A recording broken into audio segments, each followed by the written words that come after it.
We have been studying several different examples of wars, and today I want us to compare two of them. So, let's think about the Second World War and the Iraq War. What do they have in common? The invasion of Iraq and the Second World War seem really different, but I think there are actually some similarities. Even just the fact that the invasion of Iraq and the invasion of Normandy both involved British and American troops. Their objectives were similar as well. During World War II, the Allies wanted to defeat Hitler. During the Iraq War, the coalition wanted to defeat Saddam.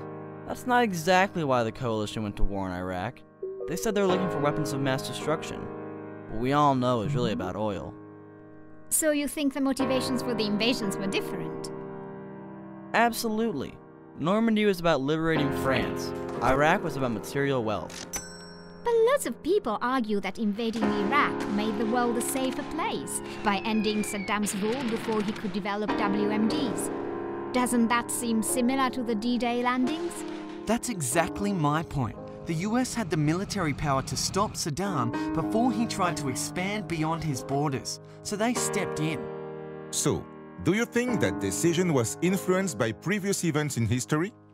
That the coalition remembered how Hitler's army had spread across Europe and decided to intervene early in Iraq?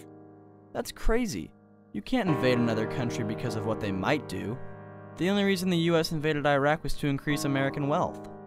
But the US did pretty well out of the Second World War as well. In fact, they established themselves as the dominant nation on the planet.